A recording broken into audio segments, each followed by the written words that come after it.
Special update পাওয়ার জন্য subscribe করে bell আইকনে ক্লিক করতে ভুলো না। অভি আর ছুটি ঘরে আলাদা ঘুমানোর সময় অভির বাবা সেটা দেখে নিয়ে আপন মনে বলে, এ কি ওরা আলাদা শুয়েছে, তার মানে কি ওরা সত্যিকারের স্বামী স্ত্রী লোককে দেখায়, এ ব্যাপারে আমার মায়ের সাথে কথা বলতেই হবে। এই বলে সেখান থেকে চলে যায়। পরের দিন অভি আর ছুটি নিচে নামার সময় সবাই সিরিয়াস হয়ে থাকলে অভি সেটা লক্ষ্য করে ছুটির হাত ধরে নাচ গান করতে থাকে। ছুটি বলে, কি করছেন আপনি? অভি বলে, ওদিকে দেখুন সবাই কিভাবে দেখছে। এরপর অভি আর ছুটি নিচে নেমে আসলে অভির বাবা বলে, কোনটা সত্যি, যেটা এখন হলো নাকি কালকে যেটা দেখলাম? এই বলে অভিকে তার বাবা ফোনে অভি ছুটি যে আলাদা শুয়ে আছে সেই ফটো দেখালে অভি বলে, আমাদের মধ্যে মান অভিমান হয়েছিল, তার জন্য আমরা আলাদা ছিলাম। পাশ থেকে স্বর্ণলতা বলে, তাহলে তোমরা একেবারে ডিভোর্সই দিয়ে দাও না, আলাদা থাকবে যখন।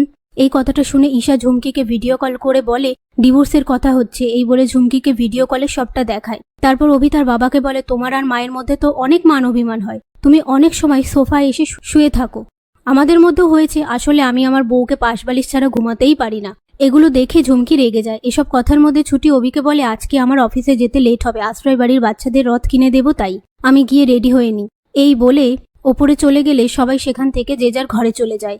এরপর ছুটি আশ্রয় বাড়ির বাচ্চাদের জন্য রথ কিনে আনলে বাচ্চারা খুশি হয়ে যায়। আর সাবিত্রীকে বলে, এর মধ্যে পাঁপড় আছে, কাল ওদের বানিয়ে দিও। কথায় কথায় সাবিত্রী বলে, ওই উকিল ছেলেটা আর তোর মধ্যে সব ঠিক আছে তো? ছুটি বলে, সব ঠিক আছে। ওদিকে অভি অফিসে কাজ করার সময় ছুটি এসে বলে, আপনি কি বলছিলেন সবাইকে, আপনি আমাকে পাশ বালিশ ছাড়া ঘুমাতে পারেন না? অভি বলে, আর আপনি কি করেছেন? অন্যদিন তো দরজা চেক করে ঘুমান, কালকে দরজা খুলে আপনাকে কে ঘুমোতে বলেছে?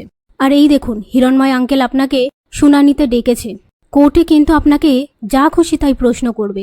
এ কথা শুনে অভি ছুটির পা ধরে বলে, আপনি আমার বাবাকে বাঁচান। এই বলে কাঁদতে থাকলে সেই মুহূর্তে ইন্দ্র এসে বলে, ছুটি এটা কি করছো, তুমি ওঠো। তারপর অভি ছুটিকে বলে, আপনি কি করছেন, যান চোখে মুখে জল দিয়ে আসুন, কেঁদে কি অবস্থা হয়েছে। এ কথা শুনে ছুটি সেখান থেকে চলে যাওয়ার পর ইন্দ্র বলে, তুই আজ ছুটির পাশে দাঁড়াচ্ছিস না কেন?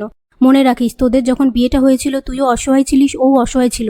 তোদের বিয়ের কন্ট্রাক্টে ছিল দুজন দুজনের বিপদে পাশে দাঁড়াবে, কিন্তু তুই ওকে একা ছেড়ে দিচ্ছিস। এই বলে অভিকে কথা শোনাতে থাকলে ঠিক তখনই ছুটি সেখানে আসলে অভি ছুটির চোখের জল মুছিয়ে দেয়। ছুটি বলে, আপনি যখন ইচ্ছে আমাকে কাঁদাবেন, আবার চোখের জলও মুছিয়ে দেবেন।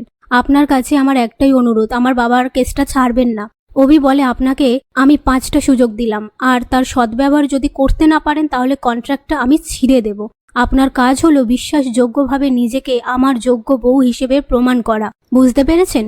ঠিক সেই মুহূর্তে ঝুমকি এসে অভি বলে ডেকে ওঠে।